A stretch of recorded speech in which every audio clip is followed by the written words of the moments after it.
ప్రియ శ్రోతలు, ఈరోజు మన పాఠ్యభాగం లూకా సువార్త 2వ అధ్యాయం 33వ వచనము నుండి 52వ వచనం వరకు జాగ్రత్తగా వినండి.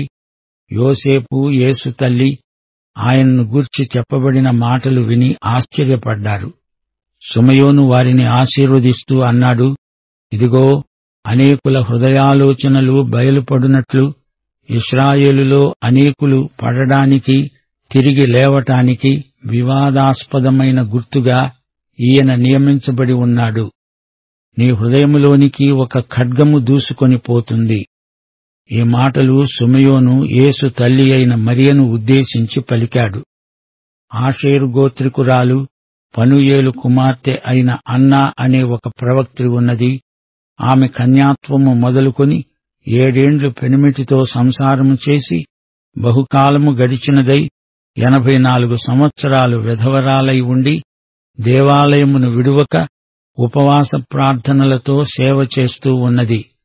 ఆమె కూడా ఆ ఘడియలోనే లోపలికి వచ్చి దేవుణ్ణి కొనియాడి యెరూషలేములో విమోచన కొరకు కనిపెడుతున్న వారందరితో ఆయనను గూర్చి మాట్లాడుతూ ఉంది. అంతట వారు ప్రభువు ధర్మశాస్త్రము చొప్పున సమస్తమును తీర్చిన పిమ్మట గలిలయలోని నజరేతు అనే తమ ఊరికి తిరిగి వెళ్లారు. శ్రోతలు వింటున్నారా? భౌగోళికంగా ఎక్కడో ఉన్న ఈ వృద్ధుడు ఒక ప్రవక్తగా లోకమంతటికీ రక్షకుడైన వారిని ఈ శిశువులో చూడగలిగాడు. అతనికి ప్రవచనాత్మ నింపుదల ఉంది. యూదులకు పరిమితం కాదు, సర్వలోకానికి వర్తించే సువార్త సుమయోను నోట వెలువడింది. లోకంలోని మతాలు ఆయా ప్రాంతాలకు పరిమితమైనవి కాని యేసు సువార్త సార్వత్రికమైనది. యేసు శిలువపై ఉండగా చూచిన మరియ హృదయంలో కూడా ఖడ్గం దూసుకుపోయినట్లనిపించింది. అది మానవ సహజమైన శోకం. ఆమె మానవమాతృరాలే, అయినా ఈ మహారక్షకుణ్ణి కన్నది. ఈ భాగ్యం మరెవరికీ లేదు. మానవ తల్లిగా అది ఆమెకు బాధ. సుమయోను ఈ అనుభవం మరియకు కలుగబోతోందని ప్రవచించాడు. ఖడ్గం ఆమె గుండెలో నుండి దూరినట్లే ఆమె కనిపించింది. అన్నా అనే ప్రవక్త్రి అక్కడే ఉంది. ఆమె దేవునికి అతి సన్నిహితంగా బహుకాలం జీవిస్తున్న వృద్ధురాలు, భక్తురాలు.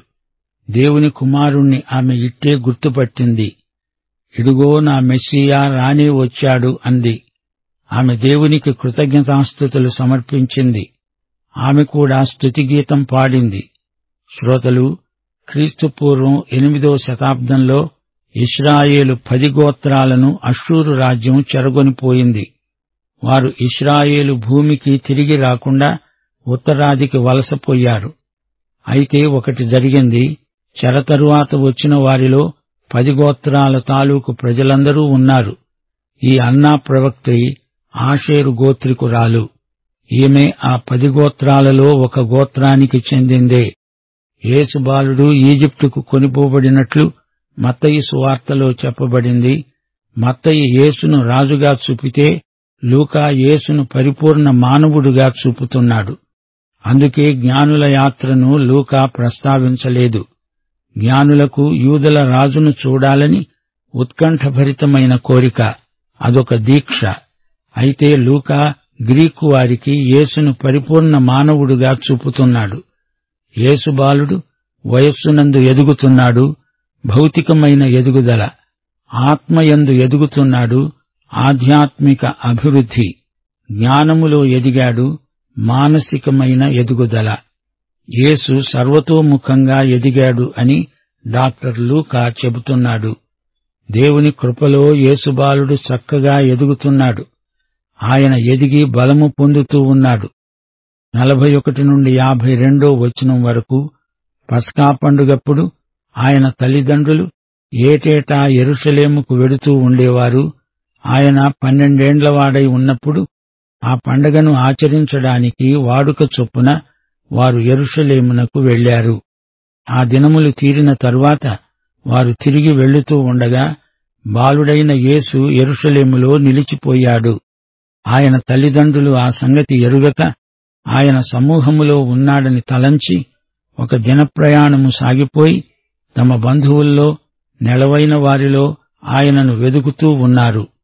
ఆయన కనపడనందున ఆయనను వెదుకుతూ యెరూషలేముకు తిరిగి వచ్చారు.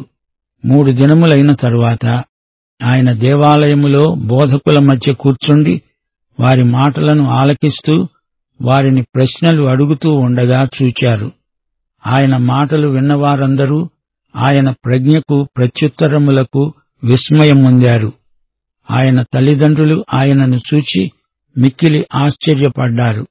ఆయన తల్లి అన్నది, కుమారుడా, మమ్మునెందుకు ఇలాగు చేశావు? ఇదిగో నీ తండ్రి నేను దుఃఖపడుతూ నిన్ను వెదుకుతూ ఉన్నాము. ఆయన అన్నాడు, మీరెందుకు నన్ను వెతుకుతూ ఉన్నారు? నేను నా తండ్రి పనుల మీద ఉండాలని మీరెరుగరా? అయితే ఆయన తమతో చెప్పిన మాట వారు గ్రహించలేదు. అంతటా ఆయన వారితో కూడా బయలుదేరి నజరేతుకు వచ్చి వారికి లోబడి ఉన్నాడు. ఆయన తల్లి ఈ సంగతులన్నిటినీ తన హృదయములో భద్రం చేసుకున్నది. యేసు జ్ఞానమందు, వయస్సునందు, దేవుని దయయందు, మనుష్యుల దయయందు వర్ధిల్లుతూ ఉన్నాడు. అప్పుడు యేసు 12 ఏండ్ల బాలుడు. ఆ 12 ఏండ్లలో ఏమి జరిగింది? ఏ సువార్తికుడు రాయలేదు, మనకు తెలీదు. అవి మౌన సంవత్సరాలు. అనగా ఆయన ఏమీ చెయ్యలేదని కాదు, చేసింది రాయబడలేదు గాని పాత నిబంధన ప్రవచనములున్నాయి. ఛాయామాత్రంగా కొన్ని సంగతులు పేర్కొనబడ్డాయి. మరియ యోసేపులు యేసు బాలుణ్ణి పెంచుతున్నారు. మామూలుగా అందరు పిల్లలు పెరిగినట్లే ఆయన పెరిగాడు. వాడుక చొప్పున అందరూ యెరూషలేముకు వెళ్లారు. తిరుగు ప్రయాణం సమకట్టారు. కొంత దూరం వచ్చి చూస్తే యేసు బాలుడు కనపడలేదు. యేసు ఏడి అని యోసేపు మరియనడిగితే, మీ దగ్గర ఉన్నాడనుకున్నాను అందామె. యేసును వెతుక్కుంటూ తిరిగి వారు యెరూషలేముకే వచ్చారు. 3 రోజులు అలాగే యేసు కోసం వెతుకుతూ ఉన్నారు. చివరికి ఆయన్ను దేవాలయంలో కనుగొన్నారు. ఆశ్చర్యం! ఆయన దేవాలయంలో ఏం చేస్తున్నాడు? ఆయన శాస్త్రుల మధ్య, పండితుల మధ్య గోష్ఠీ సభలో కూర్చొని ఉన్నాడు. వారు చెప్పేది వింటున్నాడు. వారిని ప్రశ్నలు అడుగుతున్నాడు. ఆ ప్రశ్నలకు వారు జవాబు చెప్పలేకపోతున్నారు. ఆయన మాటలకు వారు ఆశ్చర్యపడుతున్నారు. 12 సంవత్సరాల బాలుడేమిటి, ఇంత జ్ఞానంతో మహాపండితులతో మాట్లాడడమేమిటి అని అందరూ నివ్వెరపోతున్నారు. మరియ యోసేపులు ఈ సన్నివేశాన్ని ఊహించి ఉండలేదు.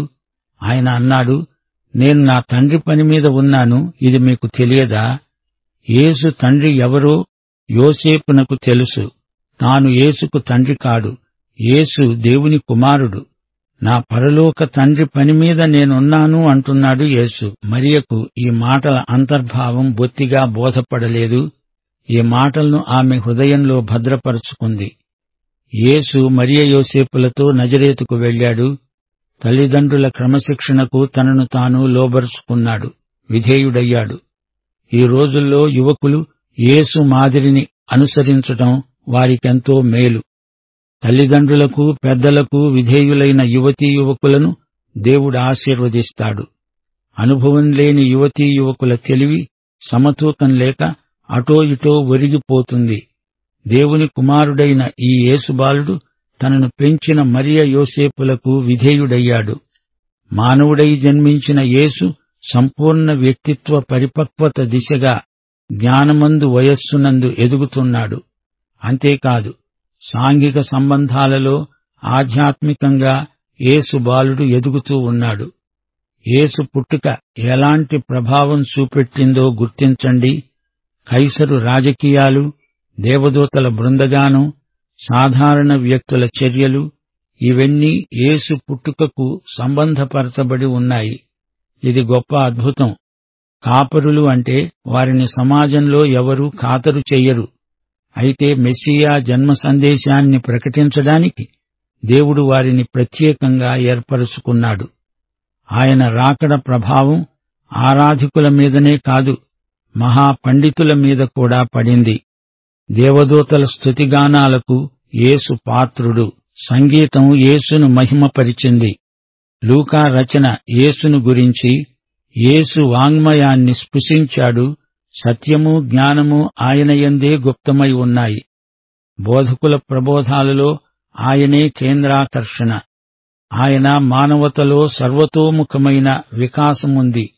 బాల్యము, యువదశ యేసు జీవితంలో దేనికదే ప్రత్యేక ఆకర్షణ. ప్రియశ్రోతలు, ఆయనే ఆరాధనకు పాత్రుడు. రండి, ఆయనను స్తుతించి ఆరాధిద్దాము. ప్రియశ్రోతలు, లూకాసు వార్తలో మనకు పదే పదే వినపడే మాటలు ప్రార్థన, కృతజ్ఞతాస్తుతులు, ఆనందం, రక్షణ, రాజ్యం, పరిశుద్ధాత్మ, పశ్చాత్తాపం. ఘనత వహించిన తెయోఫల అనే అధిపతికి రాసిన గ్రంథమిది. ఇదేదో మత విషయిక వృత్తాంతం కాదు, చరిత్రలో జరిగిన మహాసంఘటనే సువార్త. యేసే ఆ సువార్త. క్రైస్తవ ఉద్యమం ఎలా ఆరంభమైందో సువార్తలో రాశాడు లూకా. ఉద్యమం ఎలా భూదిగంతాలకు ఎగబాకిందో అపొస్తలుల కార్యాల్లో రాశాడు. లూకా సువార్త ప్రకారం యేసు ఒక యూద మెస్సీయా కాడు, ఆయన లోకరక్షకుడు. సిమెయోను యేసును స్తుతిస్తూ ఏమన్నాడు? లూకా సువార్త 2:32 ఆయన అన్యులకు వెలుగు. 24:47 యెరూషలేము మొదలుకొని సమస్త జనులలో ఆయన పేరట మారు మనస్సు, పాప క్షమాపణ ప్రకటించబడతాయి. ఇదే లూకా సువార్తకు ఫలశ్రుతి. యేసు జన్మ వృత్తాంతాన్ని రోమా ప్రభుత్వ నేపథ్యంలో లూకా వర్ణించాడు. ఆదాము నుండి యేసుక్రీస్తు వరకు వంశవృక్షాన్ని పరిచయం చేశాడు. మత్తయి సువార్త అబ్రహాము నుండి యేసుక్రీస్తు వరకు వంశవృక్షాన్ని విపులీకరిస్తుంది. ఇశ్రాయేలు ఆదరణ కోసం కనిపెట్టిన వృద్ధ భక్తులను, సిమెయోను, అన్నా అనే వారిని, జకర్యా, ఎలిజబెతులను లూకా పరిచయం చేశాడు. రక్షణను గురించిన పాత నిబంధన ప్రవచనాలు ఏ విధంగా క్రీస్తునందు నెరవేరాయో లూకా విశదీకరించాడు.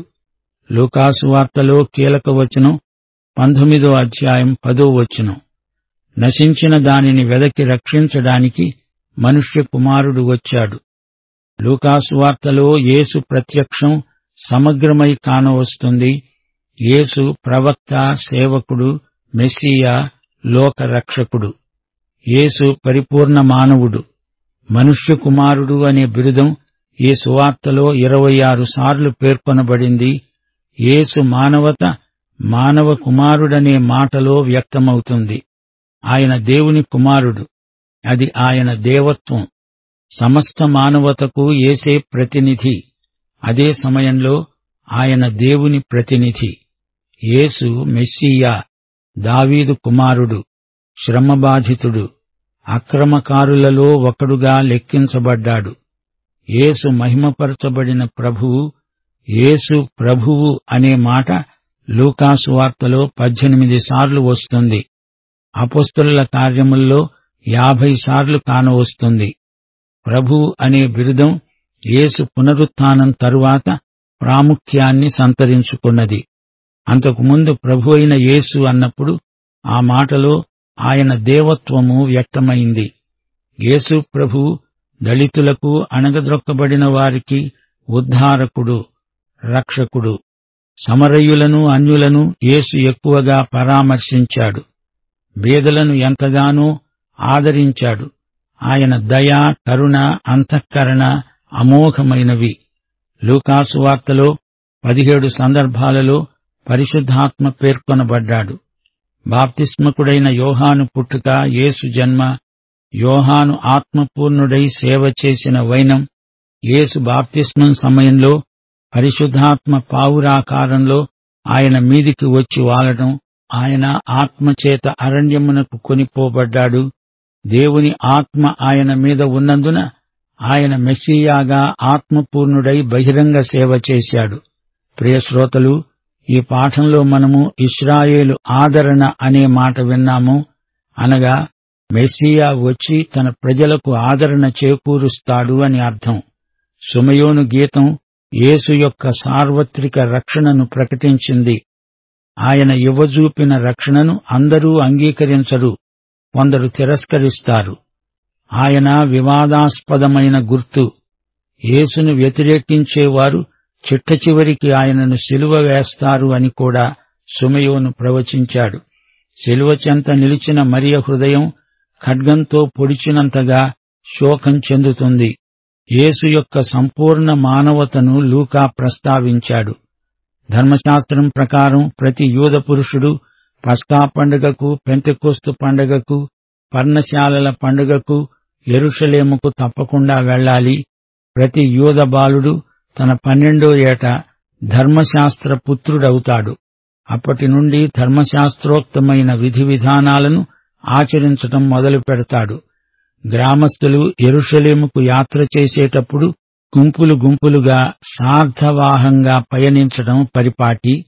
ఈ యాత్రిక బృందానికి ముందు స్త్రీలు, బాలబాలికలు ఉంటారు. తల్లి దగ్గరో లేక తండ్రి దగ్గరో పిల్లలు ఉంటారులే అనుకుంటారు. యేసు బాలుని విషయంలో మరియ, యోసేపులు అలాగే అనుకున్నారు. యేసుకు తన తండ్రి దేవుడే అనే చైతన్యం మొదటి నుండి ఉంది. తాను ఎందుకు వచ్చాడో, తన తండ్రి పనేదో అప్పటికే యేసుకు తెలుసు. తాను దేవుని కుమారుడని తెలిసి కూడా మానవరీత్యా తనను పెంచిన మరియ, యోసేపులకు ఆయన పూర్తిగా లోబడ్డాడు. వారికి విధేయుడై ప్రవర్తించాడు. ఆయన తగ్గింపు ఎంతో గొప్పది. సుమయోనును గురించిన మరో విషయం మా శ్రోతలతో పంచుకోగోరుతాము. అతడు ప్రార్థనాపరుడు, నిరీక్షణ గల వృద్ధుడు. దేవుడే అవతరించి వస్తాడు, నా జీవితకాలంలోనే ఆయన్ను చూస్తాను, చూడకుండా చనిపోను అనే కృతనిశ్చయంతో ఉన్నాడు. పరిశుద్ధాత్మే అతనికి అట్టి నిశ్చయత కలిగించాడు. యేసు శిశువులో సుమయోను అభిషిక్తుడైన మెస్సీయాను కనుగొన్నాడు. అతని నిరీక్షణ ఈడేరింది. నాథా, నీ దాసుణ్ణి సమాధానముతో పోనిస్తున్నావు అని పలికాడు వృద్ధ సుమయోను. మానవునికి తీర్పు యేసు పట్ల అతనికి గల వైఖరిపై ఆధారపడి ఉంటుంది. యేసును తిరస్కరించి మానవుడు తనను తానే శిక్షకు గురి చేసుకుంటున్నాడు. యేసును అంగీకరించి రక్షించబడిన వారు ఆయన రాజ్య పౌరులై శ్రేయో రాజ్య ప్రయోజనాలను పొందగలుగుతారు. ఆయనను అంగీకరించేవారు కొందరైతే తిరస్కరించేవారు కొందరు. భక్త సుమయోను గానం చేస్తూ ఇదే మాట అన్నాడు. అనేకులు పడిపోవటానికి, తిరిగి లేవటానికి వివాదాస్పదమైన గుర్తుగా ఈయన మీకు నియమింపబడి ఉన్నాడు. పడిపోయిన వారిని చేయిచాచి పట్టుకుని లేవనెత్తేవాడు ఆయనే. పాపములో నుండి పరిశుద్ధతలోనికి, అవమానము నుండి మహిమలోనికి లేవనెత్తేవాడు యేసే. యేసును వ్యతిరేకించేవారు నాటి నుండి నేటి వరకు ఎందరో ఉన్నారు. యేసును గురించి తటస్థ విధానమంటూ ఉండదు. ఆయనకు లోబడడమో లేక ఎదురు తిరగడమో ఏదో ఒక వైఖరి ప్రతి ఒక్కరూ చూపుతూనే ఉంటారు. మానవుడు తన గర్వము చేత, అహంకారము వల్ల ఆయనకు లోబడకుండా నిత్య నాశనాన్ని కొని తెచ్చుకుంటున్నాడు. అన్నా ప్రవక్త్రి క్రిస్మసుకు ప్రభువైన యేసును చూచి స్తుతించి పరవశించింది. పాఠం ఇంతటితో సమాప్తం.